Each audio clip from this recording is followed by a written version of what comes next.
আজকে যে গল্পটা বলব তা আমার জীবনে ঘটে যাওয়া এক সত্য ঘটনা। গল্পের নায়িকা নাজমা আক্তার একজন ধর্মভীতু গৃহিণী নারী। স্বামী আজমল ও এক ছেলে নাজমুল এবং এক মেয়ে নূপুরকে নিয়ে তার সুখের সংসার। ছেলে নাজমুলের বয়স ২২ বছর, মেয়ে নূপুরের বয়স ৫ বছর। নাজমুল এই বছর সদ্য ম্যানেজমেন্ট বিষয় হতে মাস্টার্স পাস করেছে। আজমল গ্রামের বাজারে কসমেটিক্স এর দোকান করে, যাতে করে নাজমার সংসার ভালোভাবে চলে যায়। নাজমা দেখতে বলিউড নায়িকা সোনাক্ষী সিনহার মতো, কিন্তু নামাজ রোজা ও পর্দার ব্যাপারে খুবই সতর্ক। সপ্তাহে একবার নাজমা আজমল এর কাছ থেকে কাজ করিয়ে নেয় এবং এতেই নাজমা অনেক খুশি। ঘরের কাজ এবং নামাজ রোজা করেই নাজমার দিন পার হয়ে যায়। নাজমা এবং আজমল ৮ বছর প্রেম করে পালিয়ে গিয়ে বিয়ে করে, যার কারণে নাজমার পরিবার থেকে এখনও ওদের সম্পর্কটা মেনে নিতে পারে নাই।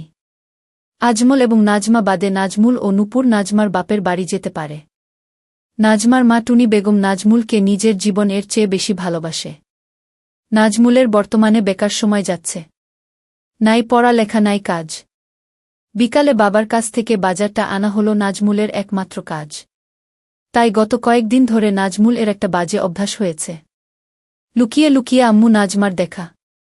কারণ তার মা অনেক সুন্দরী।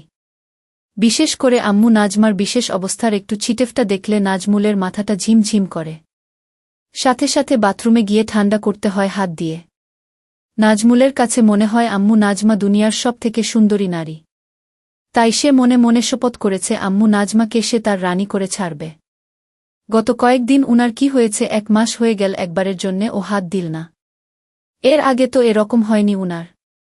রান্না করতে বসে আম্মু নাজমা স্বামী আজমল এর কথা ভাবছিল। হঠাৎ খেয়াল হলো দুপায়ের মাঝে একটু অনুভব হচ্ছে। এইটা আমার কি হচ্ছে? দিনে দিনে দেখছি আমার খিদে বেড়েই চলেছে। না না, এই রকম চলতে দেয়া যাবে না। জহরের নামাজটা পড়তে হবে। মা নূপুর একটু এদিক আয় তো মা। নূপুর কি মা? বলো মা, তুই জালটা একটু দেখতো মা, আমি গোসলটা সেরে নেই। নামাজের সময় চলে যাচ্ছে। নাজমুল বাজার এ আসছে বাবার কাছ থেকে বাজার নিতে। বাবার দোকান এর একটু কাছে আসতে নাজমুল এর কাছে সন্দেহ লাগল। বাবার দোকানের সামনে এই মেয়েটা কে?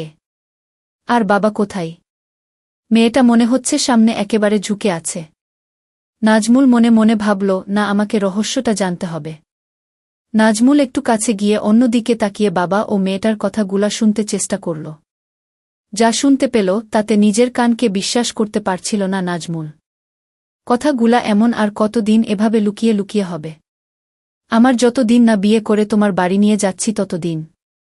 নেব জান, খুব শীঘ্রই বাড়ির বউয়ের কাছে তালাকের পেপারটা পৌঁছে যাবে, আর বুটা বিদায় হলেই তুমি আমার রানী। কথাগুলা শোনার পর নাজমুলের কাছে মনে হচ্ছে বাবাকে একটা না, আমার আর বাজারে থাকা চলবে না। এখনই বাড়ি গিয়ে আমার আম্মুকে বলতে হবে। বাবার সামনে এমন একটা ভাব করল নাজমুল যেন সে এইমাত্র আসলো, এবং খুব ব্যস্ত বাজারটা নিয়ে তাড়াতাড়ি বাড়ির দিকে রওনা করল নাজমুল। আজকের রাস্তা মনে হয় শেষ হচ্ছে না। ১০ মিনিটের রাস্তা আসতে ১ ঘন্টা সময় লেগেছে, এমনটাই মনে হচ্ছে নাজমুলের কাছে। পুরা রাস্তাটা নাজমুল আম্মু নাজমার কথা ভাবতে ভাবতে আসছে। নিজের অজান্তাই নাজমুল অনুভব করল শরীর দিয়ে একটা অদ্ভুত সুখের স্রোত বয়ে যাচ্ছে। আম্মুর সাথে এখন থেকে যা ইচ্ছা তাই করতে পারব। আব্বু আর কিছুই বলবে না। এইটা ভেবে নাজমুলের শরীরে থেকে থেকে ঝাঁকি মারছিল। আকাশ কুসুম ভাবতে ভাবতে নাজমুল বাড়ি এসে পৌঁছাল। বাড়ি এসে নাজমুল সরাসরি রান্নাঘরে চলে গেল। বাজারটা রেখে নূপুরকে জিজ্ঞেস করল, আম্মু কই রে খুকি? প্রশ্নটা শুনে ভ্যাবাচ্চাক্কা খেয়ে গেল নূপুর, এবং হাঁ করে তাকিয়ে রইল ভাইয়ের মুখের দিকে। কারণ খুকি তো একমাত্র বাবা তাকে বলে। কিরে হাঁ করে রইলি কেন? শুনতে পাসনি কি বললাম? বোনকে জোর গলায় ধমক দিল নাজমুল। ও আম্মু, আম্মু তো কলতলায় গোসল করতে গেল। নূপুর ঘোর কাটিয়ে উঠে উত্তর দিল। নাজমুল আর দেরি করল না, দ্রুত পায়ে চলে গেল কলতলে। তোমাদের বুঝার সুবিধার্থে বলে রাখছি, নাজমুলদের কলতলা এর সাথেই বাথরুম, এবং বাথরুমের দরজাটা গত দিনের ঝড়ে ভেঙে গেছে। আম্মু নাজমার চিরদিনের অভ্যাস গোসল এর সময় পরিষ্কার হওয়া। নাজমা গোসলের জন্য বালতি ভরে পানি রেখে হালকা হতে বাথরুমে যায়, কোনো রকম বাথরুমের গেটে দরজাটা রেখে। এইদিকে নাজমুল কলতলার গেটে আসতেই দেখল একটা জাত সাপ দাঁড়ায় আছে। নাজমুলকে দেখেই সাপটা ফুস করে একটা শব্দ করে দূর দিল এবং নাজমুল সাপের পিছু নিতেই সাপ বাথরুম ঢুকে পড়ল। নাজমুল বাথরুমের দরজাটা 2 হাত দিয়ে সরিয়ে আম্মু নাজমাকে দেখে স্ট্যাচু হতে গিয়ে ও হল না, কারণ তার আম্মু রূপী এই মনের মানুষটাকে এই সাপ হতে রক্ষা করতেই হবে। আম্মু আপনি একটু নড়বেন না? একদম বিচলিত না হয়ে আম্মু নাজমাকে আদেশ করল নাজমুল, এবং 2 হাতে বাথরুমের দরজাটা ধরে আম্মু এবং সাপের মাঝে ছুঁড়ে মারল। সাথে সাথে সাপটা পালিয়ে গেল। সাপের উপর হতে নজর সরিয়ে আম্মুর দিকে তাকাতেই নাজমুল দেখল আম্মু নাজমা টলে পড়ছে। হাই হাই, আম্মু তো দেখি জ্ঞান হারাচ্ছে। মনে মনে প্রমোদ গুনল নাজমুল, আজকে যে গল্পটা বলব তা আমার জীবনে ঘটে যাওয়া এক সত্য ঘটনা। গল্পের নায়িকা নাজমা আক্তার একজন ধর্মভীতু গৃহিণী নারী। স্বামী আজমল ও এক ছেলে নাজমুল এবং এক মেয়ে নূপুরকে নিয়ে তার সুখের সংসার। ছেলে নাজমুলের বয়স 22 বছর, মেয়ে নূপুরের বয়স 5 বছর। নাজমুল এই বছর সদ্য ম্যানেজমেন্ট বিষয় হতে মাস্টার্স পাস করেছে। আজমল গ্রামের বাজারে কসমেটিক্স দোকান করে, যাতে করে নাজমার সংসার ভালোভাবে চলে যায়। নাজমা দেখতে বলিউড নায়িকা সোনাক্ষী সিনহার মতো, কিন্তু নামাজ, রোজা ও পর্দার ব্যাপারে খুবই সতর্ক। সপ্তাহে একবার নাজমা আজমল কাছ থেকে কাজ করিয়ে নেয় এবং এতেই নাজমা অনেক খুশি। ঘরের কাজ এবং নামাজ রোজা করেই নাজমার দিন পার হয়ে যায়। নাজমা এবং আজমল 8 বছর প্রেম করে পালিয়ে গিয়ে বিয়ে করে, যার কারণে নাজমার পরিবার থেকে এখনও ওদের সম্পর্কটা মেনে নিতে পারে নাই। আজমল এবং নাজমা বাদে নাজমুল ও নূপুর নাজমার বাপের বাড়ি যেতে পারে। নাজমার মা টুনি বেগম নাজমুলকে নিজের জীবনের চেয়ে বেশি ভালোবাসে। নাজমুলের বর্তমানে বেকার সময় যাচ্ছে, নাই পড়ালেখা নাই কাজ। বিকালে বাবার কাছ থেকে বাজারটা আনা হলো নাজমুলের একমাত্র কাজ। তাই গত কয়েকদিন ধরে নাজমুল একটা বাজে অভ্যাস হয়েছে, লুকিয়ে লুকিয়ে আম্মু নাজমার দেখা। কারণ তার মা অনেক সুন্দরী। বিশেষ করে আম্মু নাজমার বিশেষ অবস্থার একটু ছিটেফটা দেখলে নাজমুলের মাথাটা ঝিমঝিম করে। সাথে সাথে বাথরুমে গিয়ে ঠান্ডা করতে হয় হাত দিয়ে। নাজমুলের কাছে মনে হয় আম্মু নাজমা দুনিয়ার সব থেকে সুন্দরী নারী। তাই সে মনে মনে শপথ করেছে আম্মু নাজমাকে সে তার রানী করে ছাড়বে। গত কয়েকদিন উনার কি হয়েছে, 1 মাস হয়ে গেল একবারের জন্যে ও হাত দিল না। এর আগে তো এরকম হয়নি উনার। রান্না করতে বসে আম্মু নাজমা স্বামী আজমল কথা ভাবছিল। হঠাৎ খেয়াল হলো দুপায়ের মাঝে একটু অনুভব হচ্ছে। এইটা আমার কি হচ্ছে? দিনে দিনে দেখছি আমার খিদে বেড়েই চলেছে। না না, এই রকম চলতে দেয়া যাবে না। জহরের নামাজটা পড়তে হবে। মা, নূপুর একটু এদিক আয় তো মা। নূপুর, কি মা? বলো মা, তুই জালটা একটু দেখতো মা, আমি গোসলটা সেরে নেই। নামাজের সময় চলে যাচ্ছে। নাজমুল বাজার আসছে বাবার কাছ থেকে বাজার নিতে। বাবার দোকানের একটু কাছে আসতে নাজমুল কাছে সন্দেহ লাগল। বাবার দোকানের সামনে এই মেয়েটা কে? আর বাবা কোথায়? মেয়েটা মনে হচ্ছে সামনে একেবারে ঝুঁকে আছে। নাজমুল মনে মনে ভাবল, না, আমাকে রহস্যটা জানতে হবে। নাজমুল একটু কাছে গিয়ে অন্যদিকে তাকিয়ে বাবা ও মেয়েটার কথাগুলা শুনতে চেষ্টা করল। যা শুনতে পেল তাতে নিজের কানকে বিশ্বাস করতে পারছিল না নাজমুল। কথাগুলা এমন আর কতদিন এভাবে লুকিয়ে লুকিয়ে হবে? আমার যতদিন না বিয়ে করে তোমার বাড়ি নিয়ে যাচ্ছি ততদিন। নেব জান, খুব শীঘ্রই বাড়ির বউয়ের কাছে তালাকের পেপারটা পৌঁছে যাবে। আর বুটা বিদায় হলেই তুমি আমার রানী। কথাগুলা শোনার পর নাজমুলের কাছে মনে হচ্ছে বাবাকে একটা না, আমার আর বাজারে থাকা চলবে না। এখনই বাড়ি গিয়ে আমার আম্মুকে বলতে হবে। বাবার সামনে এমন একটা ভাব করল নাজমুল যেন সে এইমাত্র আসল, এবং খুব ব্যস্ত বাজারটা নিয়ে তাড়াতাড়ি বাড়ির দিকে রওনা করল নাজমুল। আজকের রাস্তা মনে হয় শেষ হচ্ছে না। 10 মিনিটের রাস্তা আসতে 1 ঘন্টা সময় লেগেছে, এমনটাই মনে হচ্ছে নাজমুলের কাছে। পুরা রাস্তাটা নাজমুল আম্মু নাজমার কথা ভাবতে ভাবতে আসছে। নিজের অজান্তাই নাজমুল অনুভব করল শরীর দিয়ে একটা অদ্ভুত সুখের স্রোত বয়ে যাচ্ছেছ। আম্মুর সাথে এখন থেকে যা ইচ্ছা তাই করতে পারব। আব্বু আর কিছুই বলবে না। এইটা ভেবে নাজমুলের শরীরে থেকে থেকে ঝাঁকি মারছিল।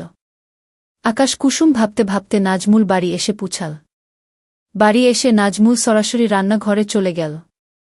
বাজারটা রেখে নূপুরকে জিজ্ঞেস করল, আম্মু কই রে খুকি? প্রশ্নটা শুনে ভ্যাবাচ্চাক্কা খেয়ে গেল নূপুর, এবং হাঁ করে তাকিয়ে রইল ভাইয়ের মুখের দিকে। কারণ খুকি তো একমাত্র বাবা তাকে বলে। কিরে হা করে রইলি কেন? শুনতে পাসনি কি বললাম? বোনকে জোর গলায় ধমক দিল নাজমুল। ও আম্মু, আম্মু তো কলতলায় গোসল করতে গেল। নূপুর ঘোর কাটিয়ে উঠে উত্তর দিল। নাজমুল আর দেরি করল না, দ্রুত পায়ে চলে গেল কলতলে। তোমাদের বুঝার সুবিধার্থে বলে রাখছি, নাজমুলদের কলতলা এর সাথেই বাথরুম। এবং বাথরুমের দরজাটা গত দিনের ঝড়ে ভেঙে গেছে। আম্মু নাজমার চিরদিনের অভ্যাস গোসল এর সময় পরিষ্কার হওয়া। নাজমা গোসলের জন্য বালতি ভরে পানি রেখে হালকা হতে বাথরুমে যায়। কোনো রকম বাথরুমের গেটে দরজাটা রেখে। এইদিকে নাজমুল কলতলার গেটে আসতেই দেখল একটা জাত সাপ দাঁড়ায় আছে। নাজমুলকে দেখেই সাপটা ফুস করে একটা শব্দ করে দূর দিল। এবং নাজমুল সাপের পিছু নিতেই সাপ বাথরুম এ ঢুকে পড়ল। নাজমুল বাথরুমের দরজাটা 2 হাত দিয়ে সরিয়ে আম্মু নাজমাকে দেখে স্ট্যাচু হতে গিয়ে ও হল না। কারণ তার আম্মু রূপী এই মনের মানুষটাকে এই সাপ হতে রক্ষা করতেই হবে। আম্মু আপনি একটু ও নড়বেন না। একদম বিচলিত না হয়ে আম্মু নাজমাকে আদেশ করল নাজমুল। এবং 2 হাতে বাথরুমের দরজাটা ধরে আম্মু এবং সাপের মাঝে ছুঁড়ে মারল। সাথে সাথে সাপটা পালিয়ে গেল। সাপের উপর হতে নজর সরিয়ে আম্মুর দিকে তাকাতেই নাজমুল দেখল আম্মু নাজমা টলে পড়ছে। হাই হাই, আম্মু তো দেখি জ্ঞান হারাচ্ছে। মনে মনে প্রমোদ গুনল নাজমুল। নাজমুল আম্মু নাজমাকে কোলে করে কলতলে নিয়ে আসে। এবং আম্মুর লেগে থাকা ময়লা পানি দিয়ে পরিষ্কার করে ঘরে নিয়ে আসে। ভাইয়া, আম্মুর কি হয়েছে? নূপুর দূর থেকে দেখে দৌড়ে এসে কাদা কাদা মুখে নাজমুলকে জিজ্ঞাসা করে। ও কিছু না, তুই রান্নার কাছে যা, আমি আম্মুকে দেখছি। নাজমুল বোনকে আশ্বস্ত করে রান্নার কাছে পাঠিয়ে দেয়। নাজমুল হাতে পানি নিয়ে আম্মুর মুখে পানির ঝটকা দিবে। এমন সময় মাথায় একটা শয়তানি বুদ্ধি আসে। আচ্ছা, আম্মু তো এখন বেহুশ। তাহলে এই সুযোগটা আমি কাজে লাগাচ্ছি না কেন? নাজমুল নিজের কাছে নিজেই প্রশ্ন করে ভাবনাটা মাথায় আসতেই মাথার উপর ফ্যান চলছে, তারপর ও নাজমুল এর ঘাম ঝরছে। কাপা কাপা হাতে শাড়ির আঁচলটা সরিয়ে দেয়। নাজমুলের মাথায় চক্কর মারে। মনে হচ্ছে কারো হাত পড়ে নাই এখনো। হঠাৎ কানের কাছে নূপুর এর গলা ভেসে এল। ভাইয়া, ভাত রান্না শেষ, এখন কি করব? নাজমুল আম্মু নাজমার মুখ সরাতে সরাতে ভূত দেখার মতো করে বলল। তুই এখানে আসছিস কেন? ওখান থেকে বললেই তো পারতি। তুই রান্না ঘরে গিয়ে মাছটা কাট, গিয়ে আমি আসছি। নাজমুল ভাবল না আর এটাকে দীর্ঘায়িত করা যাবে না। এখনই আম্মুর জ্ঞান ফেরাতে হবে। তার আগে আমার জন্মস্থান এবং আমার স্বর্গটা একটু দেখে নেই। কাপা কাপা হাতে নাজমুল আম্মু নাজমা আবার সব ঠিক করে দিল। নাজমুল, ঘুমন্ত আম্মুকে আমি চাই না। আমি খাব, আমার জাগ্রত আম্মুকে চাই। মুখে পানির ছিটা লাগতেই আম্মু নাজমা চিৎকার দিয়ে বলে উঠল, সাপ! সাপ চলে গেছে আম্মু, আপনি এখন ঘরে আমার কাছে। এই যে দেখেন, বলতে বলতে নাজমুল আম্মু নাজমাকে কাছে টেনে ধরল।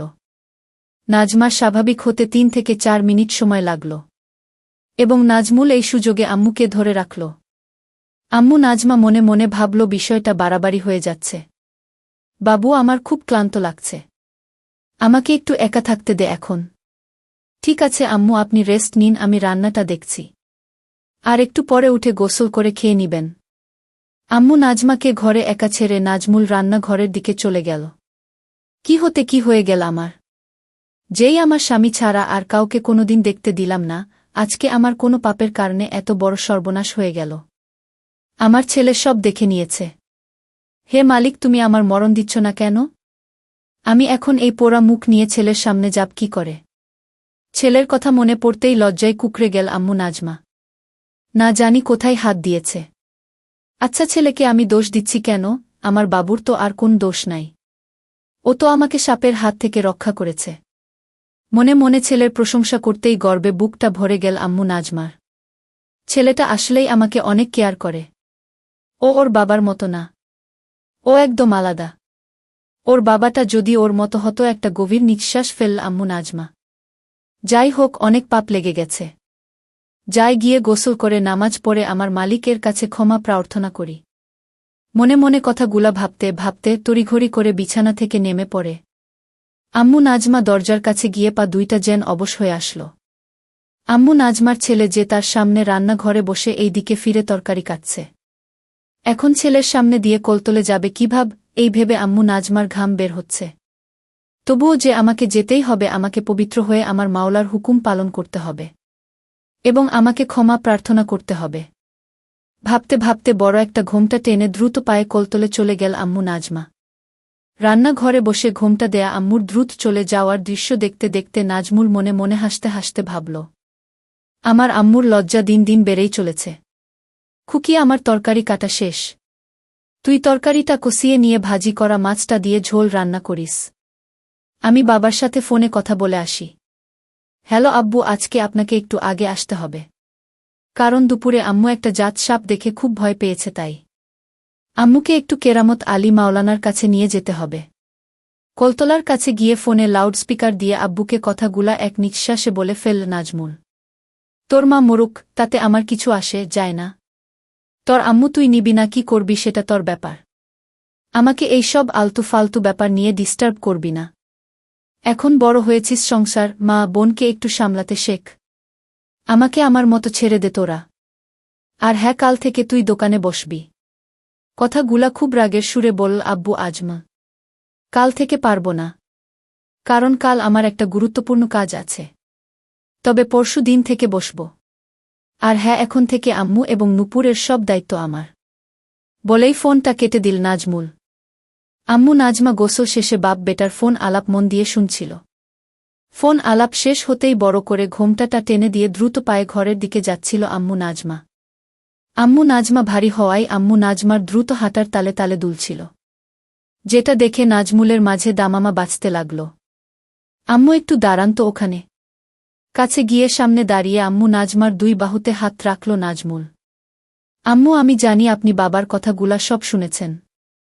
বলেই মাটির দিকে তাকিয়ে থাকা ঘোমটা দেওয়া আম্মু নাজমার ধরে একটু উপরে তুলে কপালে চকাস করে একটা হামি দিল নাজমুল। বাবা আর আমাদের আগের মতো ভালোবাসে না আম্মু। বাবা এখন শুধু আমাদের দূরে সরিয়ে দিতে চাই আম্মু। কিন্তু আপনি একটু ও মন খারাপ করবেন না, আমি আছি না। আমি আপনার সব কষ্ট দূর করে দেব আম্মু। এখন থেকে আপনার এবং নূপুরের সব দায়িত্ব আমার। কথাগুলা আবেগী সুরে বলেই আম্মু নাজমাকে কাছে টেনে নিল নাজমুল। কত সময় এভাবে দাঁড়িয়ে ছিল মা ছেলে। আম্মু নাজমা বা নাজমুল কেউই বলতে পারবে না। ভাইয়া সব কিছু রান্না শেষ। হঠাৎ নূপুর এর কোথায় সম্বিত ফিরে পেল আম্মু নাজমা এবং নাজমুল। এক প্রকার অনিচ্ছা শর্তে আম্মু নাজমা ছেলের বাহুডোর থেকে ছাড়া পায়। হিতাহিত জ্ঞান প্রায় ভুলতে বসেছিল আম্মু নাজমা। সম্বিত ফিরে পেতেই এক রাস আম্মু নাজমাকে ঘিরে ধরল। ছি, আমার ছেলে আমাকে এভাবে ধরে। ছি, আমি আর ভাবতে পারছি না। এক প্রকার দৌড়ে ঘরে গিয়ে নামাজ দাঁড়িয়ে পড়ল আম্মু নাজমা। আম্মু, মাগরিবের নামাজের পরে রেডি থাইকেন। আপনাকে নিয়ে একটু কেরামত আলী মাওলানার কাছে যাব। আম্মু নাজমার দৌড়ে পালানোর দৃশ্য দেখতে দেখতে মুচকি হেসে বলল নাজমুল। ভাইয়া খেতে আস, আম্মু ডাকে। আসছি। নাজমুল এর ঘর থেকে উত্তর দেই নাজমুল। আম্মু, তাড়াতাড়ি খেয়ে ঘুমিয়ে পড়ো, আমি আর তোমার ভাইয়া একটু হুজুরের কাছে যাব। খেতে খেতে মেয়ে নূপুরকে তাগাদা দেই আম্মু নাজমা। বাড়ির বাইরে কোথাও যেতে চায় না আম্মু নাজমা। কিন্তু কেরামত আলী মাওলানার কাছে যেতে কখনো না করে না। নাজমুলদের বাড়িতে সবাই মাটিতে বসে খায়। আম্মু নাজমা এবং নাজমুল মুখোমুখি বসে খাচ্ছে। ঝুঁকে মাটিতে বসে খাওয়ার জন্য আঁচলটা একটু গেছে। আম্মু কি বোরখা পরে যাবেন? ইঙ্গিতটা আম্মু নাজমা বুঝতে পারে। তাড়াতাড়ি আঁচল ঠিক করতে করতে, না বাবা, বোরখা পাব কোথায়? তোর বাপ কি আর বোরখা কিনে দিয়েছে আমাকে? আগের বোরখাটা ছিঁড়ে যেতেই কতবার বললাম একটা বোরখা কিনে দাও। দিল না কিনে, তার নাকি টাকাই থাকে না। অনুযোগের সুরে বলল আম্মু নাজমা, গু আমি কিনে দেব। আজকে শাড়ি পরেই চলেন। আম্মু নাজমার অপাদ মস্তক দেখতে দেখতে বলল নাজমুল।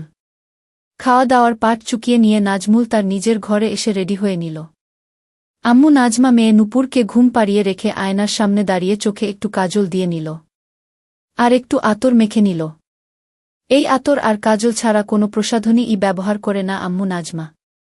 আম্মু নাজমা দরজার শিকল টেনে তালাটা লাগিয়ে ঘুরতেই দেখল নাজমুল ভ্যাবলার মতো হা করে তাকিয়ে রয়েছে। একেবারে অপ্সরীর মতো লাগছে আম্মু নাজমাকে। নিজের নিয়ন্ত্রণ হারিয়ে ফেলেছে নাজমুল। মনে মনে ভাবল, আজ যেভাবেই হোক আম্মুকে কাজ করে দিতে হবে।